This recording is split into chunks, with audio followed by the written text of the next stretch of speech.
முடிவு காலத்தை குறித்தும் உங்களிடத்திலே நான் பேசிக் கொண்டிருக்கிறேன். அதை மையமாய் வைத்து தேவ செய்தியை உங்களுக்கு கொடுத்து கொண்டிருக்கிறேன். நான் மறுபடியும் சொல்லுகிறேன், அருமையான தேவனுடைய பிள்ளைகளே, இந்த கடைசி காலம், இந்த முடிவு காலம், இறுதி காலம் என்று சொல்வதெல்லாம் எதை காண்பிக்கிறது என்று சொன்னால், ஆண்டவராகிய இயேசு கிறிஸ்துடைய இரண்டாவது வருகையை காண்பிக்கிறது. என் ஆண்டவராகிய இயேசு கிறிஸ்து ஏற்கனவே என்ன செய்துவிட்டார்? அவர் மேசியாவாக, இரட்சகராக, அடிக்கப்படுகிற ஆடாக இயேசு கிறிஸ்து ஏற்கனவே தன்னுடைய முதலாவது வருகையிலே மனுஷகுமாரனாக, தேவகுமாரனாய் அவர் வந்துவிட்டார். அதே இயேசு கிறிஸ்து அவர் மரித்தார், உயிர்த்தெழுந்தார், 40 நாள் தன்னுடைய சீடர்களுக்கு வெளிப்படுத்தி காண்பித்தார். அநேகர் அவரை பார்த்தார்கள். அநேகர் பார்த்து கொண்டிருக்க, இயேசு கிறிஸ்துடைய சீடர்கள் பார்த்து கொண்டிருக்க, அவர் கலிலேயாவில் இருந்து அவர் உயிரை எடுத்துக்கொள்ளப்பட்ட என் ஆண்டவராகிய இயேசு கிறிஸ்து மறுபடியும் என்ன செய்ய போகிறார்? வரப்போகிறார். அவருடைய வருகையில 2 பிரிவுகள், ஒன்று ரகசிய வருகை, இன்னொன்று பகிரங்க வருகை. இந்த பகிரங்க வருகை நடப்பதற்கு முன்பாக என் ஆண்டவராகிய இயேசு கிறிஸ்து ரகசியமாய் வரப்போகிறார். இதை குறித்து தான் கடந்த வாரத்தில் நாம் பார்த்தோம். என் ஆண்டவராகிய இயேசு கிறிஸ்து அவருடைய வருகை எப்படி இருக்கும் என்று சொல்லி, ஒரு திருடன் வருகிற வண்ணமாக என் ஆண்டவராகிய இயேசு கிறிஸ்து வருவார் என்று சொல்லி பார்த்தோம். ஒரு திருடன் எப்பொழுதும் சொல்லிவிட்டு வருவதில்லை, அவன் சொல்லாமல் வருகிறவன். அதே போல என் ஆண்டவராகிய இயேசு கிறிஸ்து என்ன செய்ய போகிறார்? சொல்லாமல் தான் என்ன செய்ய போகிறார்? வரப்போகிறார். இயேசுகிட்டே கேட்டாங்க, இயேசுவே உங்களோட வருகை எப்ப இருக்கும்? இயேசு அதற்கு ஒரு பதில் சொன்னார், எனக்கு தெரியாது அப்படின்ட்டார். அதனால நம்ம எல்லாம் ரொம்ப மிஞ்சின நீதிமான் மாதிரி நீங்க ஆராய்ச்சி பண்ணி இயேசு எந்த வருஷத்துல வருவாரு, எந்த மாசத்துல வருவாரு, எந்த வாரத்துல வருவாரு, எந்த நாள்ல வருவாருன்னு மிக மிஞ்சின நீதிமான் மாரி, ரொம்ப பரிசுத்தவான் மாதிரி நாட்களை தான் இன்னும் குறிக்கிறாங்க. குறிக்காதீங்க, நீங்க காத்துருங்க. அவரே சொல்லிட்டாரு, நான் எனக்கு தெரியாதுன்றாரு. அப்புறம் என்னத்துக்கு நீங்க வம்பு பண்றீங்க? ஆக திருடன் வருகிற வண்ணமாக இயேசு கிறிஸ்துடைய வருகை இருக்கும். ஆக திருடன் அது என்ன நம்ம பார்க்கிறோம்னு சொன்னா, எதிர்பாராத ஒரு நேரத்துல, unexpected days, unexpected time, எதிர்பாராத ஒரு நேரத்துல ஆண்டவராகிய இயேசு கிறிஸ்துடைய வருகை இருக்கும், திருடன் வருகிற வண்ணமா. அதே போல திருடன் வரும்போது ஒரு வீட்டில அது விலையேற பெற்றவைகளை அவன் திருடி கொண்டு போவான். வீட்டில் இருக்கிற உங்களோட டஸ்ட்பினோ, நீங்க கூட்டி தேஞ்ச அந்த விளக்கமாரியும், அந்த தேவையில்லாத அந்த அழுக்கு துணியும் அவன் திருடிட்டு போறதுக்கு வரப்போறது இல்லை. திருடன் வந்தான்னா என்ன செய்வான்? நல்லதை திருடிட்டு போவான். இப்ப யோசிக்கிறாங்க, ஐயோ நாங்க இதெல்லாம் இங்க திருட, நல்லதை திருடி கொண்டு போவான், விலையேற பெற்றதை அவன் வந்து திருடி கொண்டு போவான். அதே போல நம் ஆண்டவராகிய இயேசு கிறிஸ்து வரும் பொழுது அவர் தம்முடைய வீட்டிலே இருக்கிற, சபையிலே இருக்கிற விலையேற பெற்றவைகளை கர்த்தர் செய்ய போகிறார், தன்னோடு கூட அவர் சேர்த்துக் கொள்ள போகிறார். ஆகினால இந்த செய்தியின் முடிவில் சொன்ன, நீங்களும் நானும் அவருடைய பார்வையில விலையேற பெற்றவர்களாய் காணப்பட வேண்டும். ஒரு ஆமென் சொல்லுங்க பார்க்கலாம். ஹல்லேலூயா. விலையேற பெற்றவர்களாய் இருக்க வேண்டும், விலை மதிப்புள்ளவர்களாய் காணப்பட வேண்டியது அவசியம். ஒரு வீட்டிலே மண்ணாலே செய்யப்பட்ட பாத்திரம் இருக்கிறது, மரத்தினாலே செய்யப்பட்ட பாத்திரம் இருக்கிறது, பிளாஸ்டிக் மெட்டீரியல்ல செய்யப்பட்ட பாத்திரம் இருக்கிறது, இரும்பினாலே செய்யப்பட்ட பாத்திரங்கள் இருக்கிறது, சில வெண்கலத்தினால செய்யப்பட்ட பாத்திரங்கள் இருக்கிறது, கோல்டுனால செய்யப்பட்டிருக்கிற பாத்திரங்கள் இருக்கிறது, சில பொருட்கள் டைமண்ட்னால, விலையேற பெற்ற கற்களினால செய்யப்பட்டவைகள் இருக்கிறது. ஆக விலையேற பெற்றதை கர்த்தர் கொண்டு என்ன செய்வார்? நம்மோடு கூட சேர்த்துக் கொள்வார். ஆக நாள் வரும் பொழுது அந்த நாளானது நாம் யார் என்பதை விளங்க செய்யும். பவுல் எழுதும் போது சொல்லுகிறார், ஆகினால் அருமையான தேவனுடைய பிள்ளைகளை, நீங்களும் நானும் விலையேற பெற்றவர்களாய் தேவனுக்கு முன்பாய் காணப்படுவோம். அவர் வரும் பொழுது நம்ம என்ன செய்வார்? சேர்த்துக் கொள்வான். அதே போல இயேசு கிறிஸ்துடைய வருகை மின்னலை போல இருக்கும். சரிங்களா? மின்னல் கிழக்கிலே தோன்றி மேற்கிலே மறைவது போல என் ஆண்டவராகிய இயேசு கிறிஸ்துவின் வருகை இமைப்பொழுதிலே என்ன செய்யும்? நடக்கும். கண்ணை மூடி கண்ணை திறப்பதற்குள்ள திடீரென்று என்ன செய்யும்? நடந்துவிடும். ஆகினால இந்த ஆண்டவராகிய இயேசு கிறிஸ்துவினுடைய வருகையை குறித்து நாம் ரொம்பவும் ஜாக்கிரதை உள்ளவர்களாக இதெல்லாம் சொல்லிட்டு கர்த்தர் சொல்லுகிறார், நீங்கள் எச்சரிக்கை உள்ளவர்களாக, ஜாக்கிரதை உள்ளவர்களாக, விழிப்புள்ளவர்களாக, ஆயத்தம் உள்ளவர்களாக, ஜெபத்திலே தரித்திருக்கிறவர்களாக இருங்கள் என்று சொல்லுகிறார். Price the Lord. நான் மறுபடியும் இந்த 5 காரியத்தை உங்களுக்கு வலியுறுத்துறேன். இந்த 5 காரியமும் என்ன செய்யணும், இந்த 5 விரலை போல உங்களுக்கு பார்க்கும்போது தான் இருக்கணும். அப்படி எத்தனை பேர் பிரைஸ் தி லார்ட். இதை மறந்துட்டீங்கன்னு வச்சுங்க, சரியான கடுப்பாயிருமா. Price the Lord. ஹல்லேலூயா. அருமையான தேவனுடைய பிள்ளைகளே, ஆண்டவராகிய இயேசு கிறிஸ்து தன்னுடைய வருகை குறித்து சொல்லும்போது அநேக அடையாளங்களை இயேசு சொல்லி இருக்கிறார். அநேக உதாரணங்களை இயேசு கிறிஸ்து சொல்லி இருக்கிறார். அதே போல அநேக உவமைகளை சொல்லி இருக்கிறார். அடையாளங்கள் என்பது இது இது இது என்று சொல்லி சொல்லப்படுகிறவைகள். உதாரணங்கள் என்பது ஏற்கனவே நடந்தது போல. அதான் சொன்னார்ல, நோவாவின் காலத்தில் நடந்தது போல ஒரு உதாரணத்தை சொல்லுகிறார். லோத்தின் காலத்தில் நடந்தது போல ஒரு உதாரணத்தை சொல்லுகிறார். அதே நேரத்தில் ஓமையும் ஆண்டவர் சொல்லி இருக்கிறார். நீங்க மற்ற 24வது அதிகாரம் 25வது அதிகாரத்தை நீங்க பாத்தீங்கன்னா, நான் சொல்ற அத்தனை விஷயமும் இந்த 2 அதிகாரத்துல அதிகமாய் அடங்கி இருக்கிறத பார்க்க முடியும். தேவாலயத்தில் இருந்து, தேவாலயம் உடைக்கப்படுவதிலிருந்து, தேவாலயத்துக்கு பிறகு இந்த உலகத்தின் முடிவு காலம் எப்படி இருக்கும் என்பதும், ஆண்டவராகிய இயேசு கிறிஸ்துவுடைய வருகை குறித்தும், அதனுடைய உதாரணங்களையும் உவமைகளையும் அதனுடைய அடையாளங்களையும் என் ஆண்டவர் சொல்லி இருக்கிறதை பார்க்க முடியும். ஆக அருமையான தேவனுடைய பிள்ளைகளை, தொடர்ந்து இன்றைக்கு ஆண்டவராகிய இயேசு கிறிஸ்து சொன்ன இயேசு சொன்ன உவமைகளிலே ஒரு உவமையை நாம் பார்க்க போகிறோம். இந்த உவமை என்று சொல்லும்போது, நான் கடந்த வாரத்திலே சொன்ன ஓர் விஷயத்தை விளக்கி சொல்வதற்கு, நீங்கள் புரிந்து கொள்ளும்படியாய் சொல்வதற்கு இடையிலே அல்லது ஒரு கதை சொல்லப்படுவதுதான் அந்த உவமை. ஒரு கதையை சொல்லி சொல்வது, ஒரு கதையை சொல்லி ஒரு விஷயத்தை உங்களுக்கு விளக்குவது. ஏன்னா அநேக நேரங்கள்ல நமக்கு என்னன்னா, சில விஷயத்தை சொன்னா புரியாது. அதனால என்ன ஒரு சின்ன ஒரு கதையை சொல்லி சொல்லுவோம். அதுதான் பழக்கம். அப்படிதானே? அப்படிதானுங்களா? ஆமா. என்னங்க அது ஓகே, நீங்க முறைச்சு பார்த்தீங்கன்னா எனக்கு பயமா இருக்குதுங்க, எங்கேயோ தப்பு பண்ணிட்டுமா? ஐயோ ஓகே, பிரைஸ் தி லார்ட். எல்லாம் கொஞ்சம் சிரிங்க, ஸ்மைல் பண்ணுங்க. Praise the Lord. Hallelujah. Amen. Amen. நான் அதிகமாக சிரிக்கிறது வழக்கம். காரணம் என்ன சொன்னால், நம்மளுடைய கருப்பு கலருக்கு ரைட்டை ஆஃப் பண்ணால் நம்ம எங்கே இருக்குன்னு தெரியாது. அதனால சிரிச்சு வச்சிருக்கோம். ஏன்னா எந்த நேரத்தில் லைட் ஆஃப் ஆனாலும் நம்ம எங்கே இருக்கணும் கண்டுபிடிச்சிருவாங்க ரொம்ப ஈஸியாக. Okay, price the Lord. சரி, அருமையான தேவனுடைய பிள்ளைகளை, ஒரு சம்பவத்தை புரிந்து கொள்வதற்காக விளக்கி சொல்கின்ற ஒரு காரியம் என் ஆண்டவராகிய இயேசு கிறிஸ்து அதை செய்திருக்கிறார்.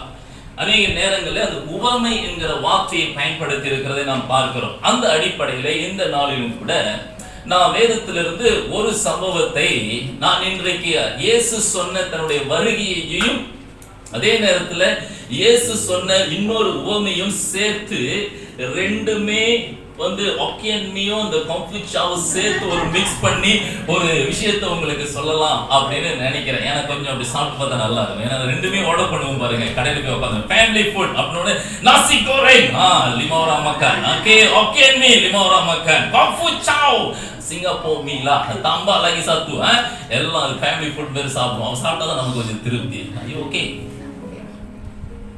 உங்க ஃபேமிலி ஃபுட்டை பத்தி எங்களுக்குலாம் ரகசியமா சொல்றாங்க, பகிரங்கமா சொல்லிட்டீங்களா அப்படின்றீங்களா? சரி வாங்க, மத்தேயு எழுதின சுவிசேஷம் 24வது அதிகாரத்துல 32வது வசனத்தை நாம் வாசிக்கலாம். அதே போல இன்னொருவர் லூக்கா எழுதின சுவிசேஷம் 21வது அதிகாரத்துல 29வது வசனத்தை நாம் வாசிப்போம். அத்திமரத்தினால் ஒரு உவமையை கற்றுக்கொள்ளுங்கள். அத்தி மரத்தினாலே ஒரு மரத்தை குறித்து ஆண்டவர் பேசுகிறார். அத்தி மரத்தினாலே ஒரு உவமையை கற்றுக்கொள்ளுங்கள்.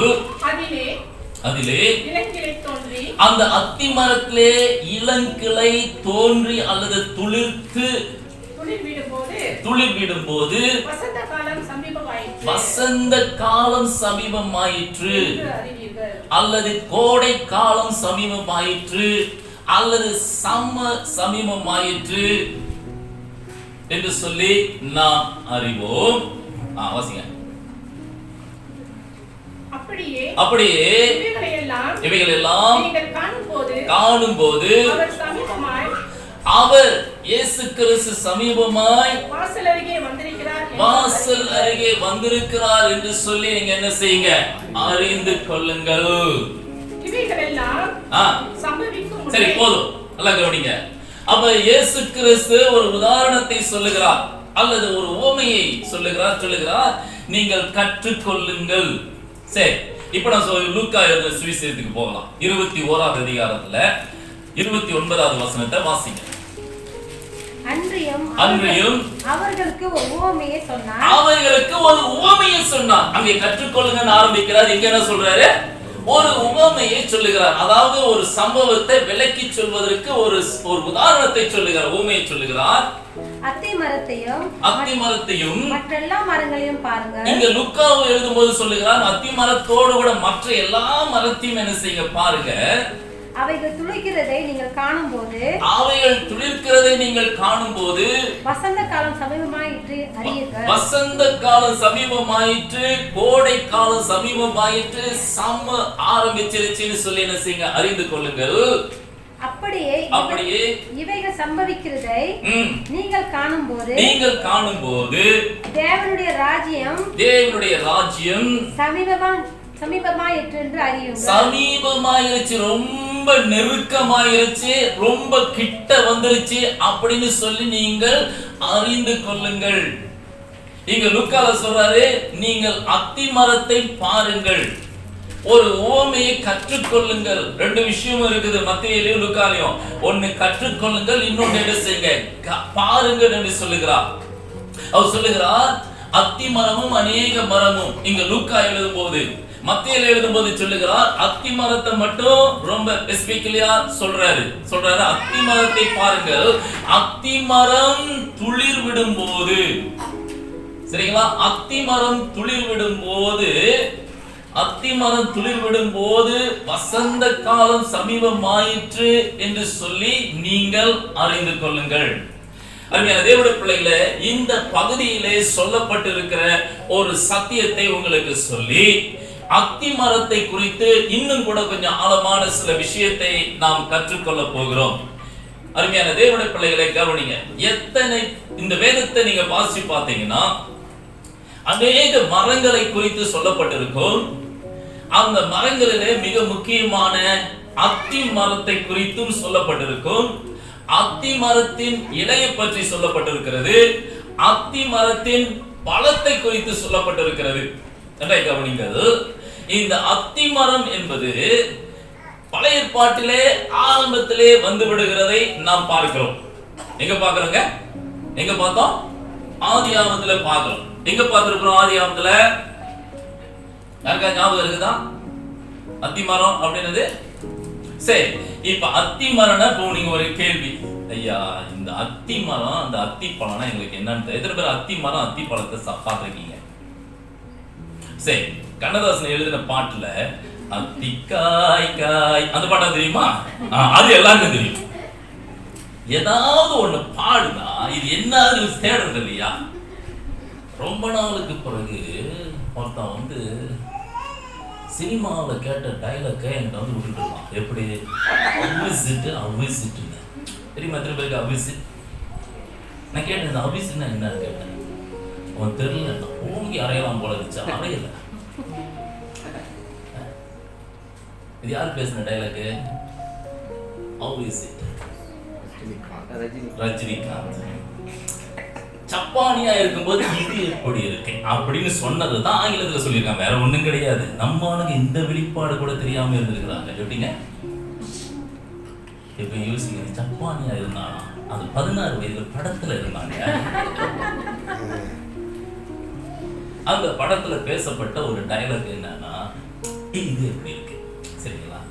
அதை கொஞ்சம் கிளாமரா மாத்தி பல வருஷத்துக்கு பிறகு ஆங்கிலத்துல how is it அவ்வளவுதான். சில வேளையில நம்ம என்ன செய்யறோம்னா, தெரியாமலே என்ன செய்யறோம், சில விஷயத்த நம்ம கத்துக்கொள்ளாமலே இருக்கும். இப்ப இந்த அத்திமரம் நான் உங்களுக்கு கடைசி வரைக்கும் அந்த பிரசங்கம் முடிச்சிருந்தா எல்லாம் யோசிச்சிருப்பீங்க. அங்க வீட்டுல போய் ஆமா இந்த அத்திமரம்னா என்னன்னு கேட்டிருப்பீங்க. அத்திமரம் ஆங்கிலத்துல பிக் ட்ரீ அப்படின்னு சொல்லப்பட்டிருக்கு, சரிங்களா? மலாயில என்னது, அதையும் கொஞ்சம் ஆராய்ச்சி பண்ணி பார்த்தேன்.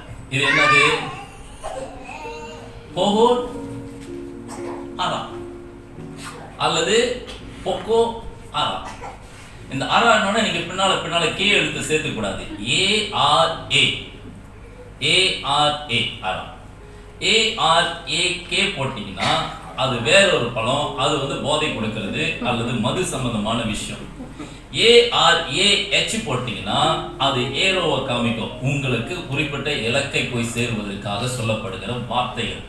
ஆனா இங்க அரான்றது ARA அரா. இது மலாய் வேதத்துல இந்தோனேசிய வேதத்திலயும் சொல்லப்பட்டிருக்குது. ஆனா கவனிங்க, இந்த அத்தி மரம் வந்து நீங்க இப்ப அத்தி பழத்தை நம்ம மலேசியால ரொம்ப பார்க்க முடியல. நீங்க என்ன செய்யுங்க, குவாத்தின், ஓகே, குவாத்தின் இது ஃபேஸ்புக்லயோ அல்லது நீங்க லசாடா இல்ல ஷாப்பில போயிட்டு நீங்க அத்திப்பழம் சாப்பிடணும்னா பழமும் இருக்குது குவாத்தின் அப்படின்னு TIN அப்படி போட்டீங்கன்னா உங்களுக்கு அந்த பழத்தை என்ன செய்ய காமிக்கும். சரிங்களா? நீங்க அது ட்ரை ஃப்ரூட் வேணா கூட பண்ணலாம். TIN போட்டீங்கன்னு சொன்னீங்கன்னா உங்களுக்கு காமிக்கும். நீங்க பார்த்து தெரிஞ்சுங்க. இப்போ எனக்கு நேரம் இல்லை, நான் வந்து பைபிள் ஸ்டடி நடத்தல, பிரசங்கம் நடத்திட்டு இருக்கேன். சரிங்களா? ஓகேயா? இதுக்கு மேல நீங்க பண்ணணும்னா உங்களுக்கு நான் நிறைய விஷயங்கள் நீங்க செய்ய வேண்டியிருக்கும். உங்களுக்கு தான் கஷ்டம். சரிங்களா? நான் உங்களை சீக்கிரம் அனுப்ப மாட்டேன். சரிங்களா? சரி, கவனிங்க. இந்த அத்தி மரத்தை குறித்து, இந்த அத்தி மரம் வேதாகமத்துல மிக முக்கியமான ஒரு பங்கு வகிக்குதுங்க. அதே நேரத்துல புதிய ஏற்பாட்டிலும் அத்தி மரம் அதிகமாய் பங்கு வகிக்கிறதும், அதுல விசேஷமாக இந்த ஆண்டவராகிய இயேசு கிறிஸ்து பல இடத்துல இந்த அத்தி மரத்தை பத்தி பேசுறதையும் நாம் பார்க்கிறோம். நல்லா கவனிங்க. இந்த அத்தி மரம் அப்படின்னும் போது முதலாவது ஆதியாகமத்திலே நாம் பார்க்கிறோம். இங்க ஆதாம் ஏவாள் பாவம் செய்த போது முதலாவது என்ன செய்தார்கள்? அவர்கள் அத்தி இலையை என்ன செய்தார்கள்? தைத்து தங்களுக்கு ஆடைகளாய் என்ன செய்தார்களாம்? வைத்துக் கொண்டார்கள். இப்பதான் ஆமா இல்ல ஆமாவே தான். சரிங்களா? இப்பதான் நிறைய பேர் ஞாபகம் அத்தி இலை. கவனிங்க. அதே போல நீங்க பாத்தீங்க நியாயாதிபதி புத்தகத்தை நீங்க பாத்தீங்கன்னு சொன்னீங்கன்னா அங்கே சொல்லப்பட்டிருக்கோ ஒரு உவமையில என்ன செய்யறான்? இந்த அத்தி மரத்தை அரசாளும்படியாய் அழைக்கிறார்கள். திராட்சை கொடி, அதே போல ஒலிவ மரம், அதே போல அத்தி மரம், அதே போல முள் செடியும் கூப்பிடுறாங்க. இந்த அத்தி மரத்தை கூப்பிடும் போது இந்த அத்தி மரம் என்ன சொல்லுது? நோ நோ நோ நோ, என்னுடைய அந்த மகிமையானதெல்லாம் விட்டுட்டு, அந்த ருசி தருகிற அந்த சுவை விட்டுட்டு நான் வந்து அரசாள மாட்டேன் அப்படின்ற ஒரு உதாரணமும் நியாயாதிபதி புத்தகத்திலே சொல்லப்பட்டிருக்கிறது. அருமையான தேவனுடைய பிள்ளைகளே, இந்த அத்தி மரத்தின் பழத்தை குறித்து நாம் பார்க்கிற வேளையில எசேக்கியா வியாதியா இருந்த போது தீர்க்கதரிசினால உரைக்கப்பட்ட போது வீட்டு காரியங்கள் எல்லாத்தையும் சரிப்படுத்துங்க அப்படின்னு சொன்ன போது எசேக்கியா சுவர் பக்கமாய் திரும்பி என்ன செய்தானா? அவன் அழுது ஜெபித்தான். அப்பொழுது கர்த்தர் அவனுடைய ஜெபத்தை கேட்டு 15 வருஷத்தை கூட்டி கொடுத்தார். சரிங்களா? 15 வருஷம் கூடி. அப்ப அந்த எசேக்கியாவுடைய பிளப்பிலே என்ன செய்தாரா? அத்தி அடையை கொண்டு வந்து அவனுடைய காயத்திலே வைத்து கட்டின போது எசேக்கியா சுகமடைந்தான் என்று சொல்லப்பட்டிருக்கிறது. இந்த வசனங்களை உங்களுக்கு காமிச்சிடுறேன், இல்லைன்னா நீங்க கோவிச்சுக்குவீங்க. ஆதியாகமம் 3:7 எழுதிக்கங்க. நியாயாதிபதி புத்தகம் 9:11 நாம அதை சொன்ன விஷயம்.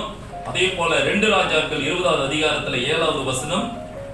அந்த வசனத்தை யாராவது இருந்தவங்க சீக்கிரம் வாசிங்க பார்க்கலாம். சீக்கிரமா வாசிங்க. பின்பு ஏசாயா அத்தி பழத்து அடையை கொண்டு வாருங்கள் என்றார். ஏசாயா அத்தி பழத்தின் அடையை கொண்டு வாருங்கள் என்றான். அதை அவர்கள் கொண்டு வந்து பிளவியின் மேல் மாற்றப்பட்ட போது அந்த பிளவியின் மேல் பற்று போடப்பட்டது.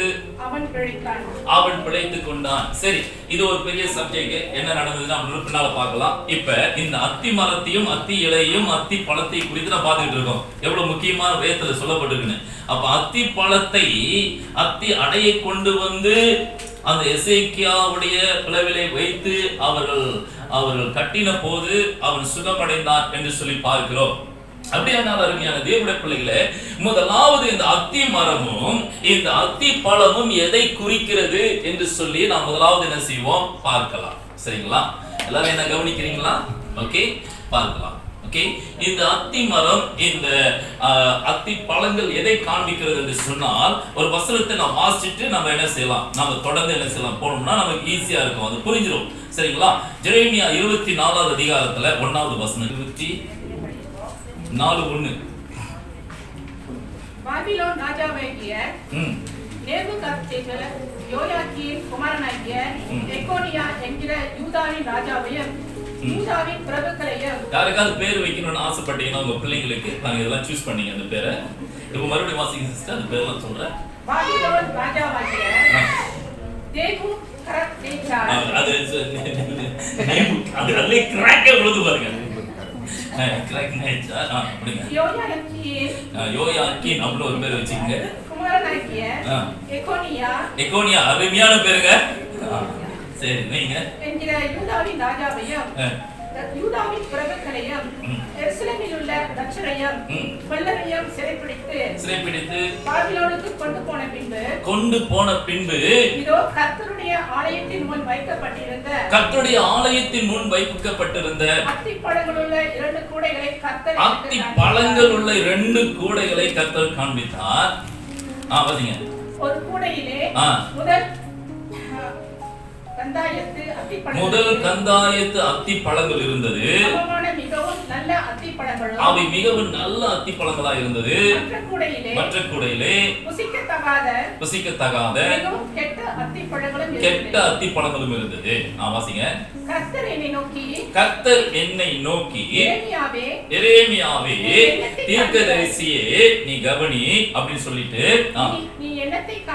நீ எதை பார்க்கிறாய் என்றால் அதற்கு நான் அத்திப்பழங்களை காண்கிறேன். நல்லவைகளான அத்திப்பழங்கள் மிகவும் நல்லவைகளும் கெட்டவைகளோ புசிக்கத்தகாத மிகவும் கெட்டவைகளுமாய் இருக்கிறது. அப்பொழுது கர்த்தருடைய வார்த்தை எனக்கு உண்டாகி அவர் நான் இவ்விடத்திலிருந்து கல்தேயர் தேசத்துக்கு பாபிலோன் தேசத்துக்கு சிறைப்படிக்கு போக பண்ணப்பட்ட யூதர்களை நான் இந்த நல்ல அத்தி பழத்துக்கு ஒப்பிட்டு போதும். நல்ல கவனிங்க. யூதர்களை இந்த நல்ல அத்தி பழத்துக்கு நான் ஒப்பிட்டு. அருமையான தேவனுடைய பிள்ளைகளை, இந்த அத்தி மரம் அத்தி பழம் என்று சொல்லும் போது அது எதை காண்பிக்கிறது என்று சொன்னால், அது தேவனாலே தெரிந்து கொள்ளப்பட்ட தன்னுடைய சந்ததியை காண்பிக்கிறது. அல்லது தேவனாலே தெரிந்து கொள்ளப்பட்ட நேஷன், ஒரு தேசத்தை காண்பிக்கிறது. அல்லது யூத ஜனத்தை காண்பிக்கிறது. ஆகையால் தான் இங்கே தெளிவாய் சொல்லுகிறார், அந்த நல்ல அத்தி பழங்கள் யூதருக்கு அடையாளமாய் இருக்கிறது. இந்த அத்தி பழங்கள் யூதருக்கு அடையாளமாய் இருந்தால் அத்தி மரமும் யூதருக்கு அடையாளங்களாய் என்ன செய்கிறது? காணப்படுகிறது என்பதை நீங்கள் மறந்துவிடக் கூடாது. ஆக எங்கெல்லாம் அத்தி மரங்கள், எங்கெல்லாம் அத்தி பழங்கள் என்று சொல்லப்படுகிறது எல்லாம் அது தேவனுடைய ஜனத்தை காண்பிக்கிறது, தேவனுடைய சந்ததியை காண்பிக்கிறது, தேவனாலே தெரிந்து கொள்ளப்பட்டவர்களை காண்பிக்கிறது, இஸ்ரவேல் தேசத்தை காண்பிக்கிறது, யூத ஜனத்தை காண்பிக்கிறது. நன்றாய் கவனிங்கள். நான் எங்கெல்லாம் பயன்படுத்துகின்ற வார்த்தையானது எல்லா இடங்களிலும் அல்ல. இவை நீங்கள் பார்த்தீங்கன்னா வேத வியாக்கியானம் என்கின்ற ஒரு பகுதி இருக்கிறது. சில இடத்திலே இந்த அத்தி மரத்தையும் அத்தி பழங்களையும் வைக்கும் போது இந்த இஸ்ரவேல் தேசத்தை காண்பிக்கும். ஆனால் எல்லா இடங்களிலும் வைத்து நீங்கள் பார்த்தால் அப்படி இருக்காது. ஆகையால்தான் இந்த வியாக்கியானங்கள் என்பது மிகவும் ஜாக்கிரதையாய் செய்யப்பட வேண்டியதாய் இருக்கிறது. ஆக கவனிங்கள். இந்த பகுதியிலே சொல்லப்படுகின்ற ஒரு காரியம் எதை காண்பிக்கிறது என்று சொன்னால், இந்த அத்தி மரம் இஸ்ரவேல் தேசத்தை காண்பிக்கிறது. The nation of Israel. இஸ்ரவேல் தேசத்தையும் அந்த தேசத்துல இருக்கின்ற யூதர்களையும் என்ன செய்கிறது? காண்பிக்கிறது. அதனால்தான் இயேசு கிறிஸ்து தன்னுடைய வருகை குறித்து பேசும்போது அவர் சொல்லுகிறார், அத்தி மரத்திலே ஒரு உதாரணத்தை, ஒரு ஊமையை கற்றுக்கொள்ளுங்கள். அத்தி மரத்தை கவனித்து பாருங்கள். அதிலே இளங்கிளை தோன்றி துளிர்விடும் போது வசந்த காலம் சமீபமாய் இருக்கிறது என்று சொல்லி சொன்னார். இங்கே ஆண்டவராகிய இயேசு கிறிஸ்து சொன்னது ஒரு தீர்க்க தரிசன வார்த்தையாய் காணப்படுகிறது. I repeat once again, இயேசு அந்த இடத்துல சொன்னது நம்முடைய வருகை மட்டுமல்ல, அது மட்டுமல்ல, இனி நடக்க போகின்ற ஒரு சம்பவத்தையும் தீர்க்க தரிசனமாய் இயேசு சொல்லுகிறதை நாம் பார்க்க முடியும். அப்படி என்றால் இந்த அத்தி மரம் யூதர்களையும் இஸ்ரவேல் தேசத்தையும் காண்பிக்கும் என்று சொன்னால், அந்த துளிர் விடுகிற சம்பவம் எதை காண்பிக்கிறது என்று நாம் பார்க்கிற வேளையிலே வேத ஆராய்ச்சியிலே வேத பண்டிதர்கள் என்ன சொல்லுகிறார் என்று சொன்னால், இஸ்ரவேல் தேசம் மறுபடியும் துளிர் விடும் என்று சொல்லுகிறார். அதனை மறுபடியும் துளிர் விடுது இஸ்ரவேல் தேசம் அப்படின்னா, ஏதோ ஒண்ணு என்ன செஞ்சிருக்கு இஸ்ரவேல் தேசத்துக்கு நடந்திருக்குது. எல்லாம் கவனிக்கிறீங்களா? ஏதோ ஒண்ணு என்ன செஞ்சு நடந்திருக்குது. என்ன நடந்தது? இப்ப போறோம். இப்ப என்ன பாத்தீங்கன்னு சொன்னீங்கன்னா, கிட்டத்தட்ட 70வது வருஷத்துல 70வது வருஷம் இயேசு கிறிஸ்து ஊழியத்தை முடித்து மரித்து அடக்கம் பண்ணப்பட்டு உயிர் தெழுந்து பரலோகத்துக்கு எடுத்துக்கொள்ளப்பட்டு அதன் பிறகு தொடர்ந்து நடந்த சம்பவம். இந்த 70வது வருஷத்துல இஸ்ரவேல் என்கிற ஒரு தேசம் முற்றிலும் வரைபடத்தில் கூட இல்லாத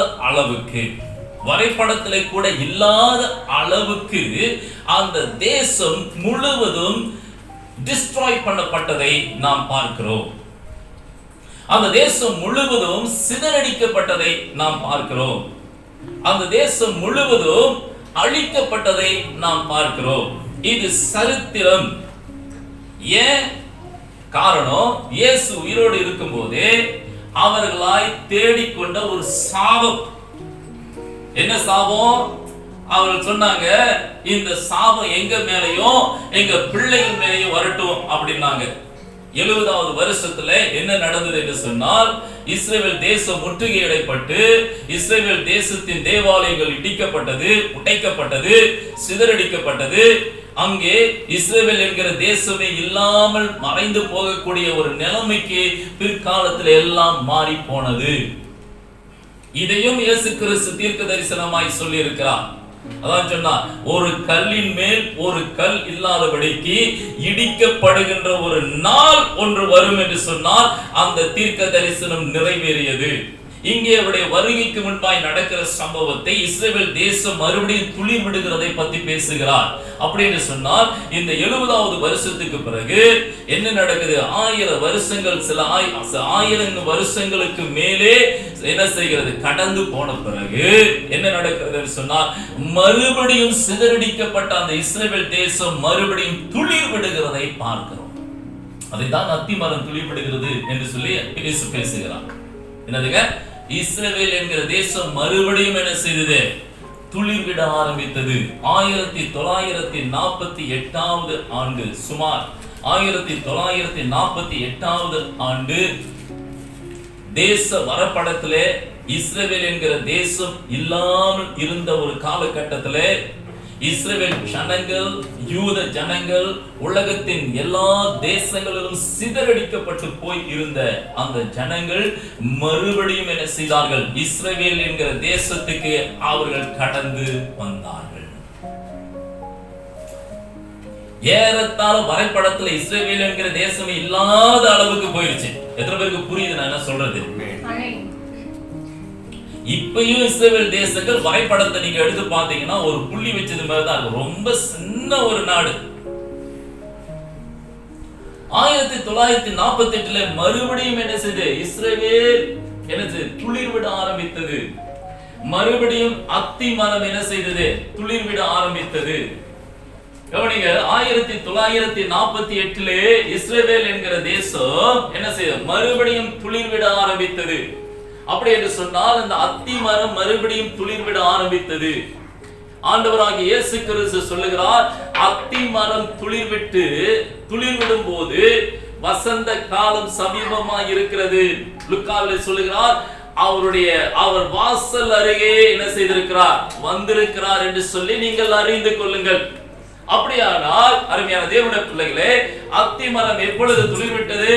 1948வது ஆண்டிலே அத்தி மரம் துளிர்விடும் போது இந்த 48 குறித்து ஆண்டவருடைய வருகை ரொம்ப சமீபமா இருக்கு என்று சொன்னால், ஆண்டவர் வாசல் அருகே வந்து விட்டார் என்று சொன்னால், இப்பொழுது 2021வது ஆண்டிலே இருக்கிறோம். இன்னும் அவர் நமக்கு நெருக்கமாய் இருக்கிறார் என்பதுதான் நாம் புரிந்து கொள்கின்ற சத்தியம். எப்படி இருக்காருங்க? 48 அவர் வாசல்ல வந்துட்டாருன்னா இப்ப எப்படி இருக்கிறாரு? இப்ப நீங்க எப்படி கற்பனை பண்ணக்கூடாது? இயேசு கிறிஸ்து 48 இருந்து அவர் நடக்க ஆரம்பிச்சிருக்காரு. பாவம், கழுத கூட கிடைக்கல போல இருக்கு. இப்ப நடக்கிறாரு, இன்னும் வந்துகிட்டு இருக்காரு 2020. அப்ப எங்க இருந்து இப்ப சொல்லலாம் கற்பனை, எங்க இருந்து நடக்கிறாரு? பரலோகத்துல இருந்து நடந்துகிட்டு இருக்காரோ? பாசம் சொல்லி இருக்கு. அது என்ன அப்படி இல்லைங்க. அதாவது என்னன்னா, அந்த காலங்கள் நெருங்கி இருக்கின்றதை குறித்து நான் உங்களுக்கு பேசுகிறேன்.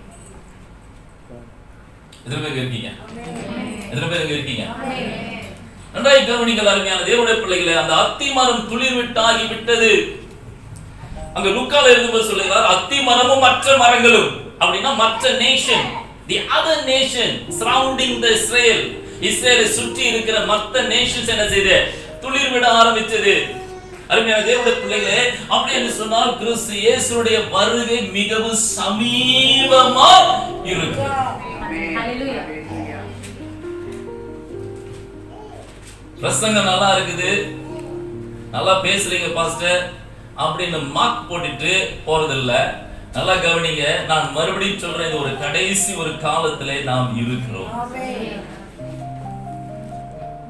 ஆண்டவர் அடையாளங்களை காண்பிக்கிறார், உதாரணங்களை சொல்லுகிறார். இவைகள் எல்லாம் நடந்து கொண்டு என்ன செய்கிறது இருக்கிறது. இந்த உவமையும் என்ன செய்கிறது நிறைவேறி இருக்கிறது. இயேசு சொன்ன அந்த வார்த்தை எத்தனையோ 1000 வருஷங்களுக்கு பிறகு என்ன செய்தது நிறைவேறியது. இப்பொழுது இஸ்ரவேல் என்கிற தேசம், யூதர்கள் என்கிற குடியிருக்கிற ஒரு தேசம் வரைபடத்திலே இருக்கின்றது. Praise the Lord. ஹalleluya, ஹalleluya. இப்ப உங்களை என்ன சொல்றேன்னா, இந்த அத்தி மரத்தை குறித்து சில விஷயத்தை நம்ம கத்துக்கப்போம். இப்ப நான் அவர் சொன்ன தீர்க்க தரிசனம் நிறைவேறுவதில் பக்கம் இருக்கட்டும், அந்த அத்தி மரத்தை குறித்து சில விஷயத்தை நம்ம தெரிஞ்சுக்கப்போம். சரிங்களா? எல்லாம் இருக்கீங்களா? எல்லாம் இருக்கீங்களா? எதை பத்தி பாருங்க. இந்த அத்தி மரத்தை குறித்து இயேசு என்ன சொன்னார்? இயேசு நிறைய விஷயங்கள இந்த அத்தி மரமும் இயேசு கிறிஸ்துவுக்கு சம்பந்தம் இருக்குது. இந்த வருகை குறித்தும் அத்தி மரத்தை பயன்படுத்துறார். எத்தனையோ மரம் இருக்குது. அவர் டொரியா மரத்தை யூஸ் பண்ணல, அவர் தென்னை மரத்தையும் மற்ற மரத்தையும் யூஸ் பண்ணாம அத்தி மரத்தை யூஸ். ஏன் அத்தி மரம் அப்படின்னா, நீங்க அந்த பகுதியில இருந்த அந்த காலங்களில் இருக்கிற மரங்களில் மிக முக்கியமான மரங்களில் இந்த அத்தி மரம் ரொம்ப முக்கியமான மரம். சரிங்களா? இந்த அத்தி மரம் ரொம்ப முக்கியமானது. ஓகே, பனைமரம் என்கிற ஒரு மரம், ஒலிவ மரம், சரிங்களா, திராட்சை செடி, இவைகளெல்லாம் இந்த வேதத்துல மிகவும் சம்பந்தப்பட்ட செடிகள், மரங்கள். இதுல அத்தி மரமும் மிக முக்கியமான ஒரு மரம். கவனிங்க.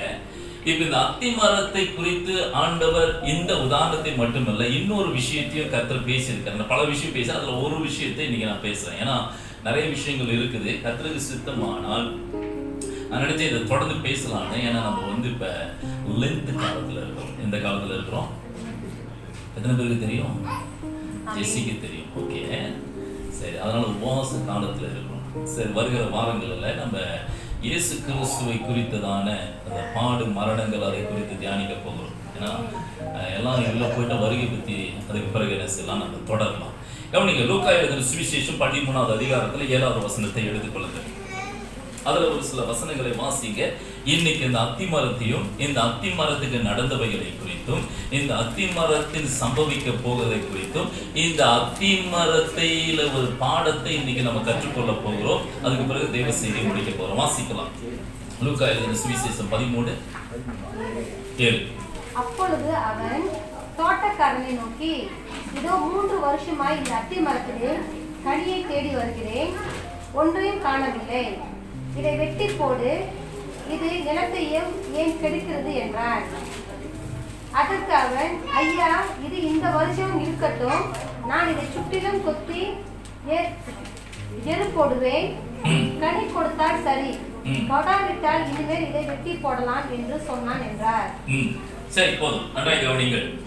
அருமையான தேவனுடைய பிள்ளைகளே, இந்த அத்தி மரம் யார் என்பதை நாம் ஏற்கனவே பார்த்துட்டோம். இந்த அத்தி பழத்தை குறித்தும் அத்தி மரத்தை குறித்தும் எதை காண்பிக்கிறது என்று சொல்லி நாம் பார்த்துட்டோம். அப்படியானால் இங்கே ஒரு உதாரணத்தை, இங்கே ஒரு ஆண்டவர் உவமையை என்ன செய்கிறார், சொல்லுகிறார். என்ன உவமை சொல்லுகிறார்? இயேசு ஒரு ஊர்ல ஒரு எஜமான் இருந்தார், ஒருவன் இருந்தார். அவருக்கு ஒரு தோட்டம் இருந்தது. என்ன தோட்டம் அப்படின்னா திராட்சை தோட்டம் இருந்தது. அந்த திராட்சை தோட்டத்துல ஒரு அத்தி மரத்தை அவர் நட்டு வைத்தாராம். அந்த ஒரு அப்படின்ற வார்த்தை நீங்க ஒரே ஒரு மரம் தான் நட்டாரு அப்படின்னு இல்ல, அந்த கதையில சொல்ற ஒரு சம்பவம். ஒரு மரத்தை என்ன செய்தார்? ஒரு அத்தி மரத்தை நட்டார். இந்த அத்தி மரத்தை நட்ட அவரு என்ன செய்யறாருன்னா, ஒரு நாள் அந்த தோட்டத்துக்கு வராரு, திராட்சை தோட்டத்துக்கு. அந்த தோட்டத்துக்கு வந்துட்டுமே அவருடைய கண்ணுல என்ன செய்யுதுன்னா இந்த அத்தி மரம் தென்படுது. இந்த அத்தி மரத்தை அவர் பார்த்து அந்த தோட்டக்காரனை என்ன செய்யறாரு? கூப்பிட்டு சொல்றாரு, இந்த அத்தி மரம் 3 வருஷமாய் கனியை தேடி வருகிறேன். நான் ஒவ்வொரு வருஷமும் வரும்போது அந்த அத்தி மரத்தை பார்க்கிறேன், இந்த அத்தி மரத்துல கனியை காணோம். 3 வருஷம் ஆச்சு. அதனால இந்த அத்தி மரம் ஏன் நிலத்தை கெடுக்கணும், அதனால அதை வெட்டு அப்படின்னு சொல்லுகிறார். அப்ப தோட்டக்காரன் என்ன செய்யறாருன்னா, அந்த எஜமான் அந்த நபரை நோக்கி சொல்லுகிறார், ஐயா இந்த 1 வருஷம் போகட்டும், நான் இதற்கு கொத்தி எருவை போடுகிறேன். இந்த வருஷம் கனி கொடுத்தால் ஆகட்டும், இல்லாவிட்டால் என்ன செய்யலாம்? அதை வெட்டி போடலாம் என்று சொல்லி சொன்ன ஒரு உவமையை, இயேசு சொன்ன ஒரு உவமையை இந்த இடத்துல பார்க்கிறோம். நன்றாய் கவனிங்கள். இந்த உவமையுடைய மிக முக்கியமான கீ வேர்ட்ஸ் என்ன அப்படின்னு சொன்னா, இந்த உவமையில இயேசு சொல்ல வருகிற இந்த moral of the story என்ன அப்படின்னு சொன்னா, மனம் திரும்புதலை குறித்து இயேசு பேசுகிறார். நன்றாய் கவனிங்கள். The moral of the story, the key word is மனம் திரும்புதல். Repent. நாம் அங்கு பார்த்தோம், இயேசுடைய வருகை குறித்து பேசப்பட்ட வார்த்தை. இயேசு இந்த பகுதியிலே மனம் திரும்புதலை குறித்து பேசுகிறார். அத்தி மரத்தை ஓமையாய் வைத்து பேசுகிறார். கவனிங்கள். இப்ப இந்த அவன் என்று சொல்லப்படுகிறது யார் என்று சொல்லி நீங்க பார்த்தீங்கன்னா, இந்த அவன் என்கிறவர் அந்த நிலத்துக்கு சொந்தக்காரர். இந்த அவன் என்று சொல்லுகிறவர் அந்த திராட்சை தோட்டத்துக்கு சொந்தக்காரர். இந்த அவன் என்று சொல்லுகிறவர் அந்த அத்தி மரத்துக்கும் சொந்தக்காரர். அந்த நிலத்துக்கு சொந்தக்காரர், உரிமையாளர். அவர்தான் எல்லா விதத்திலும் உரிமை கொண்டாடக்கூடியவர். அவர் என்ன செய்கிறார்? அத்தி மரத்தை பார்க்கின்றார். Dear brothers and sisters, நன்றாய் கவனிங்கள். அத்தி மரம் என்பது யூதர்களையும் இஸ்ரவேல் ஜனங்களையும் குறிக்கும் என்று சொல்லி மறுபடியும் இங்கு சொல்லுகிறேன். இந்த புதிய ஏற்பாட்டின் காலத்திலே நீங்களும் நானும் தான் அந்த அத்தி மரம். காரணம், நீங்களும் நானும் ஆவிக்குரிய இஸ்ரவேலர்களாய் காணப்படுகிறோம். நீங்களும் நானும் ஆவிக்குரிய யூதர்களாய் என்ன செய்கிறோம்? இருக்கிறோம். ராமின் சொல்லுங்க பார்க்கலாம். ராமின் சொல்லுங்க பார்க்கலாம். காட்டு ஒலிவ மரமாக இருந்த நம்மை வெட்டி கர்த்தர் நல்ல ஒலிவ மரமாகிய அந்த கிளையோடு கூட, அந்த மரத்தோடு கூட கர்த்தர் இணைத்திருக்கிறார். இங்கே அத்தி மரம் நாம் ஆவிக்குரிய யூதர்களாய், ஆவிக்குரிய இஸ்ரவேலர்களாய் என்ன செய்கிறோம்? காணப்படுகிறோம். அப்ப நமக்கு நாம் யாருக்கு சொந்தம் அப்படின்னா, we are belong to God. நாம் ஆண்டவருக்கு சொந்தமானவர்கள். ஆமென் சொல்லலாமா? ஆமென். அவர்தான் நம்முடைய எஜமான். அவர்தான் நாம் அவருக்கு உரியவர்கள். நாம் அவராலே மீட்கப்பட்ட ஜனங்கள். நாம் அவராலே தெரிந்து கொள்ளப்பட்ட ஜனங்கள். நாம் அவருடைய சொந்த ஜனம். எத்தனை பேர் அதை விசுவாசிக்கிறீங்க? எத்தனை பேர் விசுவாசிக்கிறீங்க? Praise the Lord. Hallelujah. Amen. நாமெல்லாம் தேவனுடைய பிள்ளைங்க. நீங்க உங்களுக்குரியவர்கள் அல்ல, நாம் எல்லாரும் கர்த்தருக்குரியவர்கள். Praise the Lord. Amen. So நம்முடைய எஜமான் ஒருத்தர் இருக்கிறார். இந்த நான் என்று சொல்லக்கூடிய அந்த நபருக்கு சொந்தக்காரர் ஒருத்தர் இருக்கிறார். நம்மை உரிமை கொண்டாடக்கூடிய பத்திரம் அவர்கிட்ட தான் இருக்குது. ஏன்னா அவர் தான் என்ன செஞ்சாருன்னா, நம்ம கிரயத்துக்கு வாங்கிட்டார், விலை கொடுத்து வாங்கி இருக்கிறார். தன்னுடைய சொந்த ரத்தத்தை மாசற்ற விலையேறப்பட்ட அந்த குற்றமில்லாத ரத்தத்தை கிரயமாய் விலையாய் கொடுத்து பத்திரம் எழுதி செய்திருக்கிறார். நம்மை வாங்கிவிட்டார். இப்ப நாம் எல்லாரும் அவருக்கு சொந்தமானவர்கள். இப்ப அவர் என்ன செய்யறாருன்னா, அந்த சொந்தக்காரர் வராருங்க. யாருங்க? அந்த திராட்சை தோட்டத்துக்கு சொந்தக்காரர், அந்த அத்தி மரத்துக்கு சொந்தக்காரர். நல்ல இன்னொரு விஷயம் என்னன்னா, அந்த திராட்சை தோட்டத்துல என்ன தம்பி நட்டு இருக்காரு? இது ஒரு வழக்கமான ஒரு காரியம் தான். இது என்னது? இஸ்ரவேல் தேசத்துல ஒரு வழக்கமான ஒரு காரியம் என்னன்னா, நீங்க பாத்தீங்கன்னா தென்னந்தோப்புக்கு இடையில சில மரங்களை நடுவாங்க. கொக்கோ மரங்கள் அப்படிலாம் நடுவாங்க. ஏன்னா அந்த டிஸ்டன்ஸை பொறுத்து இந்த மரமும் சேர்ந்து வளரும் அப்படின்றதுக்காக. அதே போல இஸ்ரவேல் தேசத்திலும் அந்த திராட்சை தோட்டத்திலே ஆங்காங்கு ஒரு சில அத்தி மரங்களை நடுவது வழக்கம். அப்ப அருமையான தேவனுடைய பிள்ளைகளை, இந்த அத்தி மரம் பர்டிகுலரா யூதர்களை காண்பிக்கும். அதே போல நாம் ஆவிக்குரிய யூதர்களாய் இருக்கிறோம், கர்த்தரை ஆராதிக்கிறவர்களாய் காணப்படுகிறோம். ஆமென் சொல்லுங்க. என்னங்கெல்லாம் ஓகே, உயிரோட இருக்கீங்களா?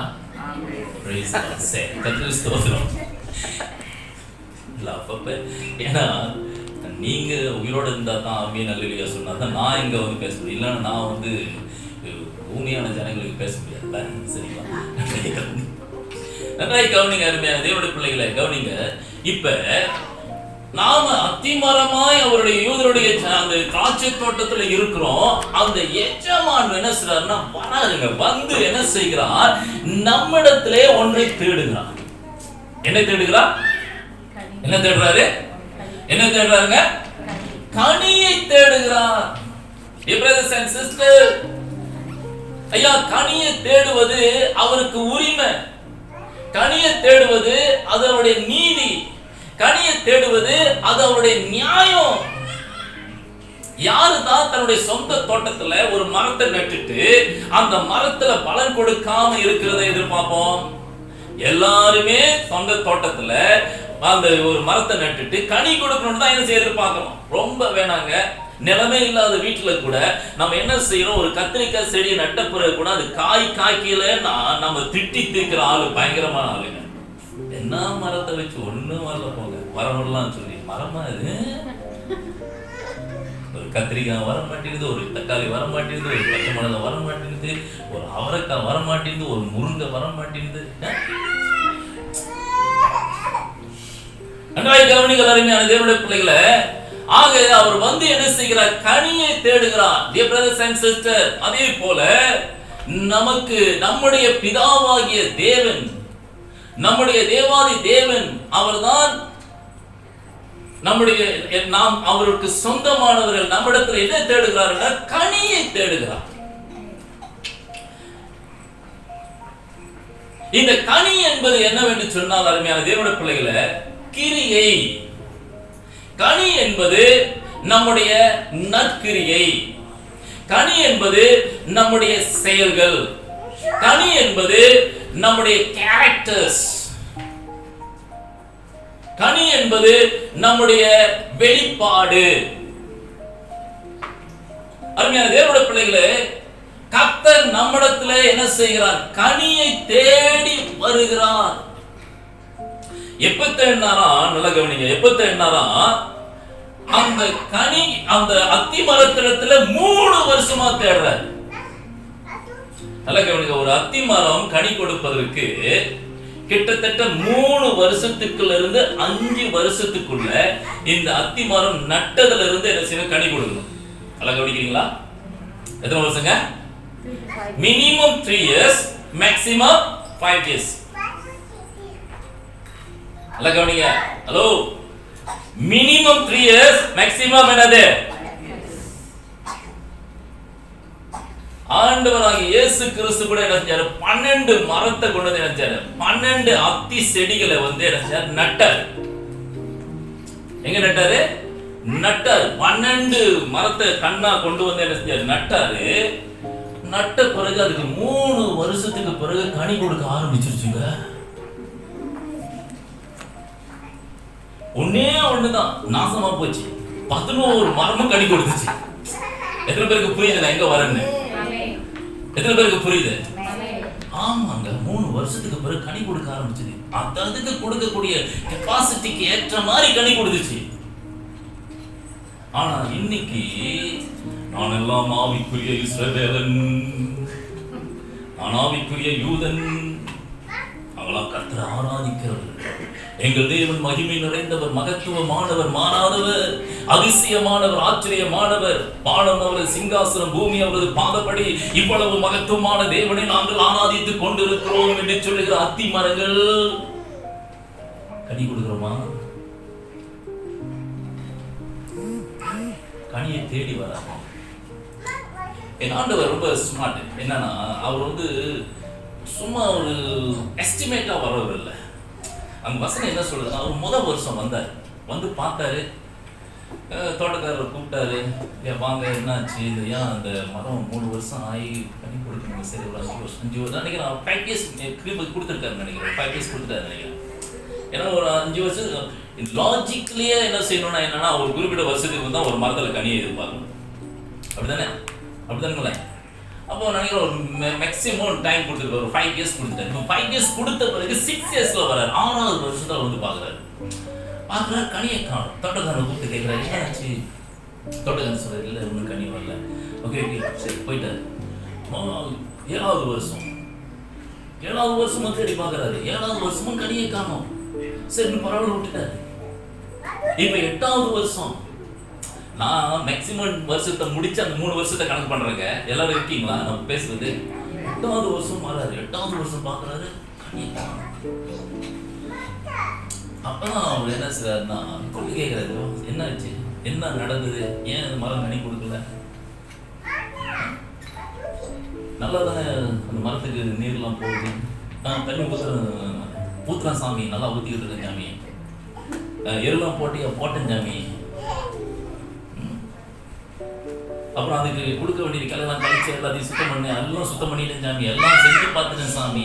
ஆனா இந்த சாமி கனி கொடுக்க மாட்டேங்குது சாமி. எல்லாம் இருக்கீங்களா? எல்லாம் செஞ்சு பார்த்துட்டேன், இல்ல ஏன் கனி கொடுக்கல? அவர் தோட்டக்காரர் எஜமான் சொன்னாரு, இல்ல 3 வருஷம் அது இருந்து அவர் ஒரு வார்த்தை சொன்னார். என்ன செய்தான், அந்த மரம் நிலத்தை ஏன் கெடுக்க வேண்டும்? எதை கெடுத்துச்சுங்க? ஆமா, சில அத்தி மரங்க என்ன செய்யணும்னா, உட்காந்துக்கிட்டு கனி கொடுக்காது. எப்படிங்க?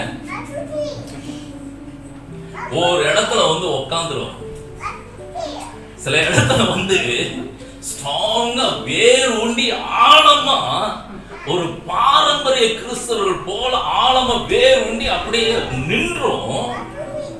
இதுவும் கனி கொடுக்காது, கனி கொடுக்கவும் விடாது. எல்லாம் இருக்கீங்களா? என்னதுங்க? இதுவும் கனி கொடுக்காது, மற்றவங்களையும் கனி கொடுக்கவும் விடாது. சில அத்தி மரங்கள் என்ன செய்கிறது? அவருடைய நிலம் என்கிற சபையில இருக்கத்தான் செய்கிறது. அவருடைய சபை என்கிற அந்த நிலத்துல, அந்த தோட்டத்திலே, இஸ்ரவேல் தோட்டத்திலே இருக்கத்தான் செய்கிறது, கனி கொடுக்காம. அவர் சொன்னாரு, அது நிலத்தை கெடுக்குதியா? நல்லா சாப்பிட்டுச்சு, எப்படிங்க? நல்லா தண்ணிய உறிஞ்சுது, எரு கொடுக்கறதெல்லாம் நல்லா வச்சு என்ஜினுக்கு கிரீஸ் அடிக்கிற மாதிரி அடிச்சு சாப்பிட்டுருச்சு.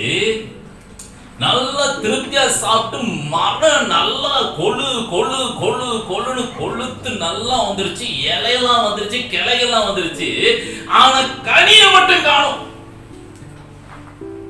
இல்ல, நீங்க அந்த வசனத்தை அப்படிதான் சொல்றாரு.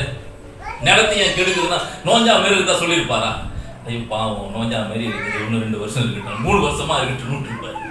நோஞ்சா மாரி இல்ல, அது நல்லா புஷ்டியா வளர்ந்துருக்குதுங்க, நல்லா புஷ்டியா வளர்ந்து அப்படி இருக்குது. அவர் 3 வருஷமா வந்து பாக்குறாரு. ஏமாற்றம் தான் அவருக்கு இல்ல. பார்த்தாரு, கதை முடிச்சு. அவர் என்ன செய்யறாருன்னா, இந்த அத்தி மரத்துல கனியை எதிர்பார்க்க. என்ன கனி? கனி என்னது? கிரியை. இந்த சகோதரிட்ட நல்ல குணம், அன்பு, சாந்தம், தயவு, இரக்கம், பொறுமை. என்னங்க? பொறுமை, சகிப்புத்தன்மை, கனி. இதெல்லாம் கனிங்க. சகிப்புத்தன்மை, பொறுமை, சகிப்புத்தன்மை. யாராவது பேசுனா ஒரு பேச்சுக்கு செம சாட்டாடி கொடுக்கறது இல்லை. ரொம்ப பொறுமையா, என்ன போல நான் ரொம்ப சாந்தமானவங்க. சாந்தம், நல்ல கேரக்டர், குட் கேரக்டர்ஸ். ஒவ்வொருத்தரையும் பாக்குறாரு. இந்த வருஷமாவது கொஞ்சம் எந்திரிச்சு வரலாம் வந்து பாக்குறாரு கிஷோர் கிட்ட. இந்த வருஷமாவது ஒரு நல்ல கனி இருக்குமா, பொய் சொல்லாம இருப்பானா, உண்மையை உதாரணத்துக்கு ரெவலேஷனா சிலவெல்ல வரும், தீர்க்க தரிசனம் மாதிரி வரும். அதெல்லாம் நீ மனம் திரும்பணும். அதுக்காக தான் உன்னை கூப்பிட்டுருக்கேன். சரியா? நீங்க மத்தவங்க அவட்ட ஒளிஞ்சிட்டாங்களா? பொய் சொல்லாம இருப்பான். அந்த பொய் உண்மை என்கிற ஒரு கனியை என்ன செய்கிறாரு? எதிர்பார்க்கிறார். பரிசுத்தம் என்கிற ஒரு கனியை என்ன செய்கிறார்? எதிர்பார்க்கிறார். நேர்மை என்கிற ஒரு கனியை எதிர்பார்க்கிறார். வரும்போதெல்லாம் என்ன செய்றாரு? கிஷோர்ட்ட ஒரு நேர்மையாவது ஒரு உண்மை இருக்குதா, ஒரு நேர்மை இருக்குதா, ஒரு பரிசுத்தம் இருக்குதா? கவனத்தை அதுக்குதான் பக்கத்து இலையில பாயாசம் ஊத்தக்கூடாதுன்னு சொல்லிட்டு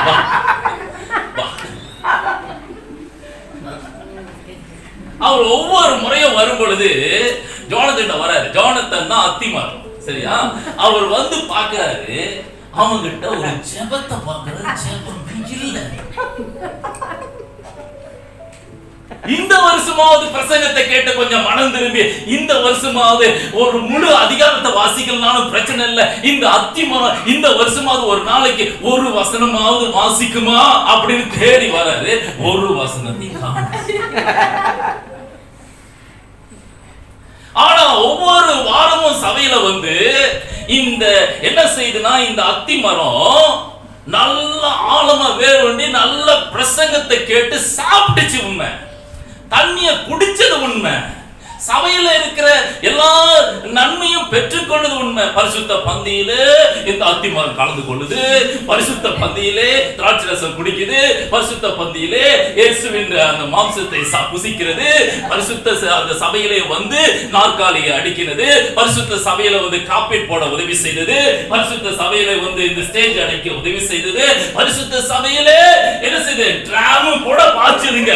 ஆனா ஆண்டவர் வந்து பாக்குறாரு, இது எல்லாமே இருந்துச்சு, எல்லாம் நல்லா சாப்பிட்டுச்சு. நல்லா சாப்பிட்டுட்டு பார்த்தா வெளியே என்ன செய்யுது, நல்ல இலையெல்லாம் இருந்து. ஆனா சைடுல மட்டும் இலை கொஞ்சம் மட்டையா போயிடுச்சு. அது ஒன்றும் பிரச்சனை கிடையாது. அது பிரச்சனை கிடையாது. இப்ப வந்து பாக்குறாரு, இந்த வருஷமாவது இவன் மனம் திரும்புவானா,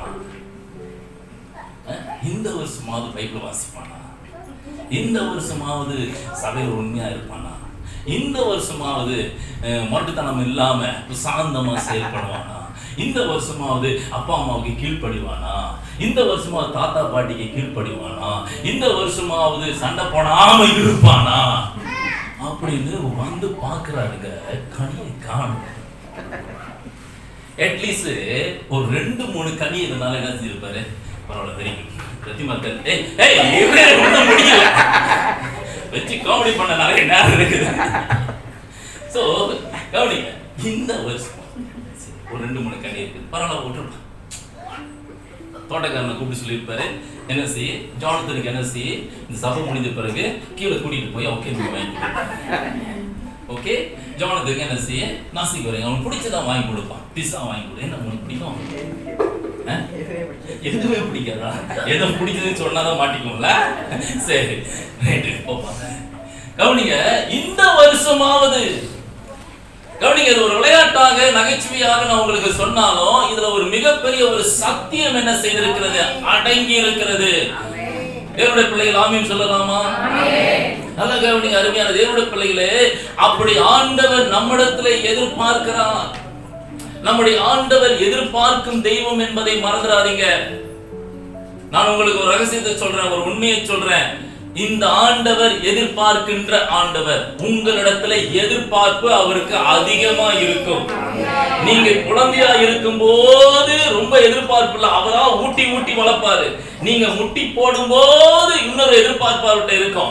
நீங்க விழுந்து விழுந்து நடந்து போகும்போது இன்னொரு எதிர்பார்ப்பு இருக்கும். நீங்க டீனேஜ் ஆகும் போது எதிர்பார்ப்பு இருக்கிறது. நீங்க அடல்ட்ஸ் ஆன பிறகு இன்னொரு எதிர்பார்ப்பு இருக்கிறது. நீங்க வளர்ந்துட்ட பிறகு உங்ககிட்ட நிறைய எதிர்பார்க்கிறாரு. என்கிட்ட அதுதான் எதிர்பார்க்கிறேன். ஏங்க நானே என் பிள்ளைங்கிட்ட நான் எதிர்பார்க்கிறேன்னா, நம்ம உண்டாக்கின அந்த தேவன் நம்மகிட்ட எதிர்பார்க்க அவர் வைத்து வளர்க்கின்ற அந்த வளர்ச்சிக்கு ஏற்ற பிரகாரமாய் இந்த தேவன் நம்மிடத்துல மிகப்பெரிய ஒரு எதிர்பார்ப்புள்ளவராய் காணப்படுகிறார். அதனாலதான் சொல்றாரு, கனி கொடுப்பதற்காய் தேடிக்கிட்டு இருக்காரு. ஆனா இவர் கிருபை உள்ளவர் பாருங்க. நான் நினைக்கிறேன் இவர் மரத்தை நட்டுட்டு முதல் வருஷத்துல கனி தேடி இருக்க மாட்டார். 5 வருஷம், அந்த மரம் 5 வருஷத்துக்கு பிறகு, மேக்சிமம் 5 இயர்ஸ்க்கு பிறகு கனியாவது கொடுத்துணும். அப்பதான் எதிர்பார்த்திருப்பார். 3 வருஷம் பார்த்தார். ஒரு தீர்மானம் வெட்டி. அருமையான தேவனுடைய பிள்ளைகளை தோட்டக்காரன் கூப்பிட்டு சொன்னாரு, மரத்தை வெட்டு பார்க்க அப்படின்னா. தோட்டக்காரன் என்ன சொன்னாருன்னா, ஐயா இந்த 1 வருஷமாவது என்ன செய்யுங்க, டைம் கொடுங்க. இந்த 1 வருஷம் டைம் கொடுங்க. இந்த வருஷம் என்ன செய்யட்டும், நான் அந்த மரத்துக்கு இருப்போம், நான் அதற்கு நீர் பாய்ச்சறேன், நான் அதை சுத்தப்படுத்துறேன். இந்த வருஷம் கனி கொடுக்கட்டும். இந்த தோட்டக்காரன் யார் என்று சொன்னால் கர்த்தராகிய இயேசு கிறிஸ்து. நாம் கனி கொடுக்காமல் போகின்ற வேளையிலே இந்த இயேசு கிறிஸ்து என்ன செய்கிறார்? நமக்காய் பரிந்து பேசிக் கொண்டிருக்கிறார். பிதாவாகிய தேவன் அவருடைய வாழ்க்கை முடிக்கும்படியாய் சொல்லுகிறார். ஆனால் இயேசு கிறிஸ்துவை சொல்லுகிறார், இல்லப்பா இந்த 1 வருஷம் போகட்டும். அதனாலதான் இன்னைக்கும் இந்த கர்த்தராகிய இயேசு கிறிஸ்து பிதாவின் வலது பாரசத்திலே அமர்ந்து பிரதான ஆசாரியனாக, ஒரு கண்ணோட்டத்திலே பிரதான ஆசாரியனாக, அடிக்கப்பட்ட ஆட்டுக்குட்டியாக அவர் பிதாவின் வலது பாரசத்திலே அமர்ந்து நமக்காக பரிந்து பேசிக் கொண்டிருக்கிறார். அந்த பரிந்து பேசுகிற ஊழியத்தை இயேசு கிறிஸ்து இன்றைக்கும் செய்து கொண்டிருக்கிறார். பழைய ஏற்பாட்டு ஆசாரியர்கள் வருஷத்துக்கு ஒரு முறை அந்த தேசத்தின் ஜனங்களுக்காய் பலி செலுத்துவார்கள். ஆனால் என் ஆண்டவராகிய இயேசு கிறிஸ்து பலியை செலுத்திவிட்டு இப்பொழுது பிதாவின் வலது பாரசத்திலே அமர்ந்து ஒவ்வொரு நாளும் நமக்காக பரிந்து பேசுகிறார். பிதா சொல்லுகிறார், அந்த மரத்தை வெட்டி போடு, அது நிலத்தை கெடுக்கிறது. ஆனால் இயேசு சொல்லுகிறார், அப்பா ஒரு விசை என்ன செய்யுங்க, தயவு பாராட்டுங்க, ஒரு விசை இரக்கம் பாராட்டுங்க, ஒரு விசை என்ன செய்யுங்க, கொஞ்சம் டைம் கொடுங்க. இந்த வருஷத்துல நான் முயற்சி பண்ணுகிறேன், இந்த வருஷம் அது கனி கொடுக்கும். நான் அந்த நிலத்தை எல்லாம் கொத்தி போடுகிறேன், நான் எரு போடுகிறேன், நான் தண்ணி ஊத்துகிறேன். இந்த வருஷத்துல சில கிளைகள் எல்லாம் கழிச்சு அவருடைய வாழ்க்கையில இந்த மரத்துல இந்த அத்தி மரம் கனி கொடுக்கும்படியாய் செய்கிறேன். தயவு செய்து இந்த வருஷம் இந்த மரத்தை வெட்ட சொல்லாதீங்க. இந்த மரம் இன்னைக்கு வெட்ட வேண்டாம். இந்த வருஷம் இன்னும் 1 வருஷம் கொடுங்க, இன்னொரு 365 நாள் கொடுங்க. இந்த விசுவாசி இன்னும் வளரட்டும், இந்த ஆள் இன்னும் வளரட்டும், இந்த அத்தி மரம் கனி கொடுப்பாங்க என்று சொல்லி ஆண்டவராகிய இயேசு கிறிஸ்து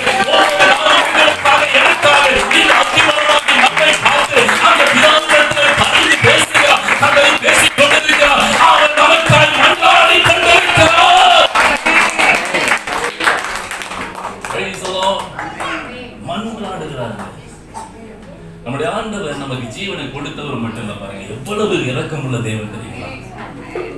ஆனா அந்த இரக்கத்தை நம்ம தவறா பயன்படுத்தக்கூடாது, மிஸ்யூஸ் பண்ணக்கூடாது. அதனால அருமையான தேவனுடைய பிள்ளைகளை, இந்த அத்தி மரத்தில் ஒரு ஓமையை கற்றுக்கொள்ளுங்கள் என்று அவர் சொன்னார் 2வது வரையை குறித்து. அதோடு கூட இயேசு கிறிஸ்து சொன்ன இந்த அத்தி மரத்தின் ஓமை ஒரு மனம் திரும்புதல், ரிப்பென்ட், கனி கொடுக்கின்ற ஒரு அனுபவத்தை குறித்தும் இந்த காலவெளியில் நாம் கற்றுக்கொண்டிருக்கோம். கொஞ்சம் நம்ம யோசித்து பார்க்கிறோம், கொஞ்சம் நம்ம சிந்தித்து பார்க்கிறோம். இப்ப இயேசு வரும்பொழுது, பிதாவாகிய தேவன் வரும்பொழுது நம்மிடத்துல கனியை பார்க்க முடியும். ஆவியின் கனிகளை குறித்து பார்க்கிறோம், ஆவியின் மரங்களை குறித்து பார்க்கிறோம். கனிகள் என்றால் நம்முடைய கிரியை என்று சொல்லி பார்க்கிறோம், நம்முடைய கண்ணின் காட்சிகள் என்று பார்க்கிறோம், நம்முடைய வாயின் வார்த்தைகள் என்று பார்க்கிறோம். நம்முடைய கையின் செயல்கள் என்று பார்க்கிறோம், காலின் நடத்தைகள் என்று பார்க்கிறோம், இருதயத்தின் நினைவுகள் என்று பார்க்கிறோம், மனதின் யோசனைகள் என்று பார்க்கிறோம். இவைகளெல்லாம் அவர் விரும்புகிற வண்ணமாக அவர் எதிர்பார்க்கிற ஒரு கனி நம்மிடத்திலே காணப்படும். கனவுகளில் யாரும் கண்களை மூடலாமா?